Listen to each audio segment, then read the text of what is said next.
میری ساس جو بھی چیز لاتی سب سے پہلے مجھ کو دیتی، اپنے کپڑے جوتی کا کبھی خیال نہ کرتی، سب سے پہلے میرے لیتی۔ میں بھی اپنی ساس کو گھر کا کوئی کام نہ کرنے دیتی، ویسے بھی ہمارے گھر میں کوئی خاص کام نہ تھا، میں تو زیادہ کام کی آتی تھی، ان کے گھر میں تو بالکل کوئی کام نہ تھا۔ میرا شوہر مجھے بہت زیادہ پیار کرتا، کیونکہ وہ سوچتا تھا کہ ایک تو یہ میرے ساتھ اتنے اچھے طریقے سے رہتی ہے اور میرے ماں باپ کی بھی کافی خدمت کرتی ہے، میری ماں سے کبھی کوئی کام نہیں کرنے دیتی۔ اسی طرح وقت گزرتا گیا، پھر میری شادی کو 3 سال ہو گئے۔ اللہ تبارک تعالیٰ نے مجھے چاند سا بیٹا دیا۔ میرا بیٹا بہت ہی پیارا تھا، سب گھر والوں کا راج دلارا تھا۔ وہ سب سے بہت ہی پیار محبت لیتا، کیونکہ گھر میں اس کے علاوہ کوئی پیار لینے والا تھا ہی نہیں۔ منّے کے آنے سے گھر کا کام تو تھوڑا سا بڑھا، لیکن مجھے کوئی فرق نہ پڑا، کیونکہ منّے کو اس کی دادی یعنی کہ میری ساس مجھے بہت کم پکڑنے دیتی، سارا دن خود ہی پکڑتی، اس کے کپڑے بدلتی، اسے کی مالش کرتی، اس لیے مجھے کوئی فرق نہ پڑتا، وہ بھی اس کے سارا دن لاڈ کرتی رہتی۔ پھر رفتہ رفتہ میرا منا بڑا ہوتا گیا۔ ایک دن اچانک میری ساس کو بخار ہو گیا۔ بخار کیا ہوا کہ اس کی جان لیوا بن گیا، وہ اس دنیا سے چل بسی اور اب ہم گھر میں رہ گئے۔ پھر میری سسر نے اس کے وفات کے 3 ماہ بعد شادی کر لی۔ میری ساس جو دوسری تھی وہ بہت ہی تیز تراز عورت تھی، وہ ہر وقت لڑائی جھگڑا کرتی رہتی۔ اس نے میرے سسر سے کہا کہ تم ایسا کرو کہ یہ جو جگہ بنائی ہے ساری بیچ دو، کیونکہ میری ساس پہلے والی بہت ہی محنتی عورت تھی، اس نے بہت سی جائیداد بنائی تھی، جگہ جگہ پر پلاٹ لیے، جو بھی گھر کا خرچہ بچتا اس سے کوئی نہ کوئی چیز بنا لیتی۔ لیکن میرا سسر نے ایک بار نہ سوچا کہ میری بیوی نے یہ سب کتنی محنت سے بنایا ہے۔ اس نے اپنی دوسری بیوی کے کہنے پر سب کچھ بیچ دیا اور اس عورت کے میکے پر چلا گیا۔ ہم سڑک پر آ گئے، ہم کرائے پر رہنے لگے، ہمارے گھر پر کی ہمارے لیے چھت تک نہ رہی۔ ہم کرایہ بھی دیتے، بجلی اور گیس کا بل بھی ادا کرتے، ہمارے لیے یہ سب بہت ہی مشکل ہو گیا۔ میرے میاں کو کسی اس کے دوست نے بتایا کہ تم ایسا کرو کہ میرے ساتھ ٹرک پر آ جاؤ، اس میں اچھی خاصی تنخواہ ہے، یہاں تو تم بامشکل 15,000 روپیہ کماتے ہو، تم میرے ساتھ ٹرک پر آؤ، یہاں تمہیں 20,000 تقریباً بن جایا کرے گا۔ ویسے تو میرے شوہر مجھے پہلے بھی بہت ہی زیادہ چیزیں لا کر دیتے، میری ہر خواہش کو پورا کرتے، میری کسی بھی بات کو رد نہ کرتے۔ وہ مجھے کہتے کہ اللہ ہمیں جگہ بھی دے گا اور مکان بھی دے گا، تم پریشان نہ ہوا کرو۔ میں اکثر پریشان رہتی۔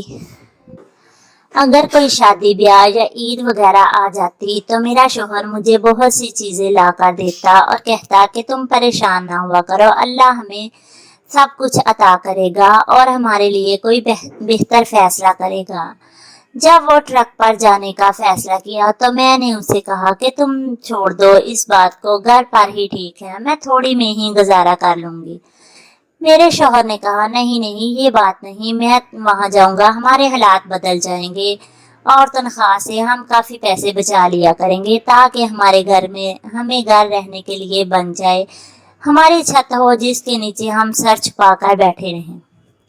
میں اپنے شوہر کی باتوں کو پر راضی ہو گئی اور ہنسی خوشی اسے ٹرک پر جانے پر آمادہ ہو گئی۔ وہ ٹرک پر چلے گئے، تقریباً 2-3 سال وہ ٹرک پر جاتے رہے اور کافی پیسے کماتے رہے۔ اب ہم نے کافی پیسے جمع کر لیے۔ میرے شوہر سوچتے تھے کہ ہم پلاٹ لے لیں جس سے آہستہ آہستہ مکان بن جائیں گے۔ وہ مجھے بہت سی عیش و عشرت دیتے، میں اتنی عیش و عشرت تو اپنے میکے کے گھر میں بھی نہیں دیکھی تھی جو میں نے ادھر آ کے دیکھی۔ میرے شوہر نے مجھے میری سوچ سے بھی بڑھ کر دیا۔ اللہ تبارک تعالیٰ کے بعد اس نے مجھے کوئی بھی میری خواہش کو پورا کرنے سے نہ روکا۔ پھر ایک دن میرے شوہر شام کو گھر آئے اور کافی چیزیں لے کر آئے اور مجھے کہا کہ میں صبح کام پر چلا جاؤں گا۔ میں نے صبح اٹھتے ہی اس کی تیاری کی، وہ کام پر چلے گئے۔ اس نے مجھے کام پر پہنچ کر بتایا کہ میں پہنچ چکا ہوں، ہم نے ملتان کی طرف روانہ ہونا ہے۔ وہ ملتان کی طرف روانہ ہو گئے۔ پیچھے سے منّے کو بخار ہو گیا۔ میرے اتنے عرصے میں تقریباً 4 بچے، اس عرصے میں میرے 4 بچے ہو گئے۔ میں نے اپنے شوہر کو فون کیا کہ سب سے چھوٹے بیٹے کو بخار ہے۔ میرے شوہر نے کہا ہم ملتان پہنچ گئے ہیں۔ ملتان پہنچنے کے بعد میں تقریباً 2 دن بعد گھر آ جاؤں گا، تم منّے کی دوائی لے آؤ، پھر اللہ بہتر کرے گا۔ میں منّے کی فون کاٹ کر میں منّے کی دوائی لینے کے لیے چلی گئی۔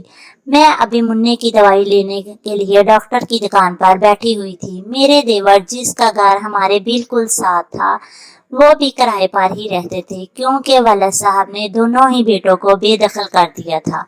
ہم دونوں ہی کرائے پر رہتے تھے۔ میں اپنے دوسرے بچوں کو دیورانی کے پاس چھوڑ کر آئی تھی اور موبائل بھی۔ میرے دیور نے آ کر مجھ سے پوچھا کہ بھابی جان کیا آپ نے دوائی لے لی؟ میں نے کہا نہیں، ابھی تو میں اپنی باری کے انتظار میں بیٹھی ہوں، آگے بہت ہی مریضوں کا رش ہے۔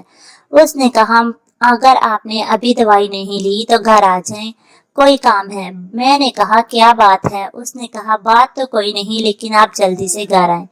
میں گھر آ گئی۔ جیسے ہی میری دیورانی نے مجھے پکڑ کر چارپائی پر بٹھایا اور کہا کہ بھائی ناصر فوت ہو چکے ہیں، تو میں چیخ پکار کرنے لگی اور میں نے کہا نہیں یہ بالکل غلط ہے، کیونکہ ناصر کا تو ابھی فون آیا تھا، وہ بالکل ٹھیک تھا۔ اس نے کہا نہیں بھابی، تمہارے پیچھے سے فون آیا تھا، کوئی آدمی بات کر رہا تھا، انہوں نے کہا کہ یہ آپ کے شوہر کا نمبر ہے۔ میں نے کہا نہیں یہ میرے دیور کا نمبر ہے۔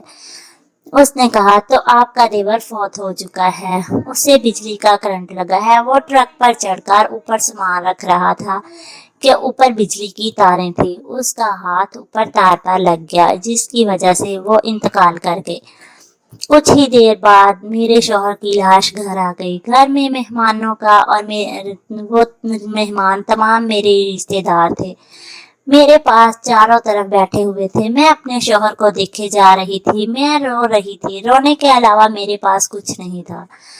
وہ آدمی میرے سامنے سے میرے شوہر کو اٹھا کر لے گئے لیکن میں کچھ نہ کر سکی، صرف میں روتی رہی۔